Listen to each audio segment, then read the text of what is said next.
اعمالکم عمالکم، اللہ کے رسول صلی اللہ علیہ وسلم کا فرمان ہے کہ جیسے تمہارے اعمال ویسے تمہارے حکمراں۔ آج مسلمان یہ سمجھتا ہے کہ اعمال صرف نماز پڑھنا ہے، اعمال صرف روزہ رکھنا ہے، اعمال صرف حج کرنا ہے، اعمال صرف زکوٰۃ دینا ہے، اعمال صرف بیواؤں کا سہارا بننا ہے، اعمال صرف یتیموں کا سہارا بننا ہے، اعمال صرف غربا اور مساکین کی بیٹیوں کی شادیاں کرا دینا ہے، اعمال صرف قربانی کرنا ہے، بس صرف اسی کا نام ہے اعمال؟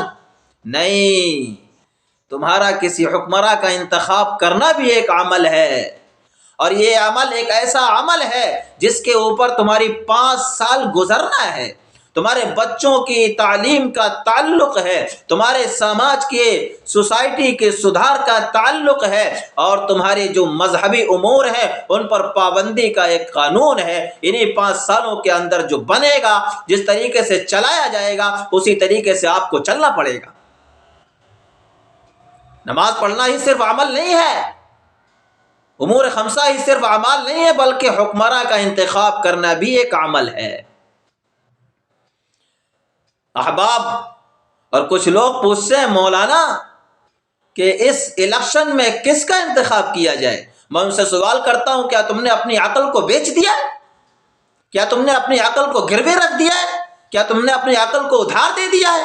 تمہیں پتہ نہیں چلتا، تمہیں دکھائی نہیں پڑتا کہ معصوموں پر کون ظلم کر رہا ہے، غریبوں کے مکانوں کو کون گرا رہا ہے، اور کون کس کے مذہبی اموروں کے اوپر پابندی لگا رہا ہے؟ آپ کو دکھائی نہیں پڑتا کہ ظالم کون ہے؟ اگر دکھائی پڑتا ہے تو پھر آپ کبوتر کی طرح آنکھیں بند مت کریے، یہ مت سوچئے کہ میں نے آنکھیں بند کر لی ہیں تو بلی مجھے دیکھ نہیں رہی۔ ایک وقت آئے گا کہ آپ آنکھیں بند کریں یا آنکھیں کھولیں، بلی آپ کو اپنا نوالا بنا لے گی۔ سیاست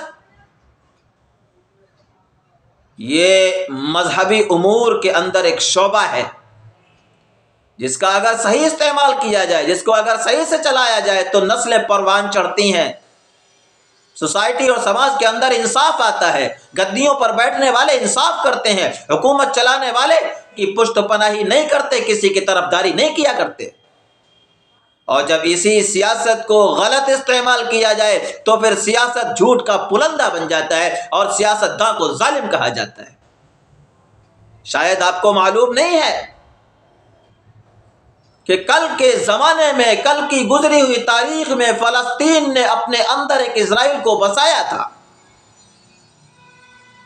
جس نے ہمدردی کا ثبوت دیا تھا، جس نے غمخواری کا ثبوت دیا تھا، ایک انسان نے ایک انسان کو پناہ دی تھی۔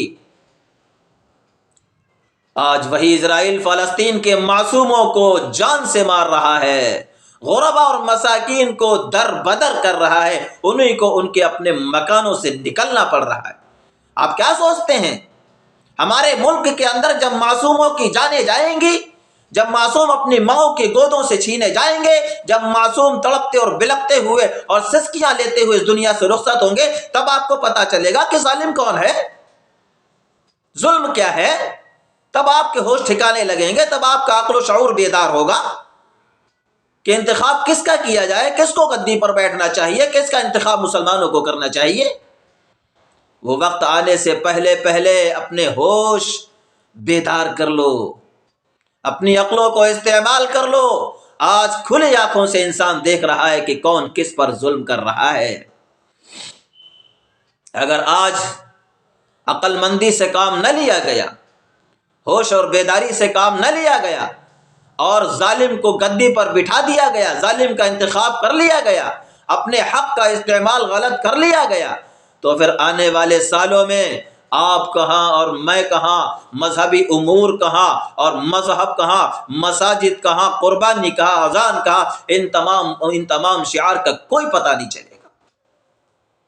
وہ وقت آنے سے پہلے پہلے اپنے حق کا استعمال کرو اور منصف حکمراں کو آپ منتخب کیجئے، انصاف کرنے والے حکمراں کو آپ منتخب کیجئے، جو رعایا کے ساتھ نرمی کا معاملہ کرتا ہو، جو رعایا کے ساتھ انصاف کا معاملہ کرتا ہو، جو غریبوں کی مسیحائی اور غریبوں کی طرفداری اور ہمدردی کرتا ہو، ایسے آپ لیڈر کا انتخاب کیجئے۔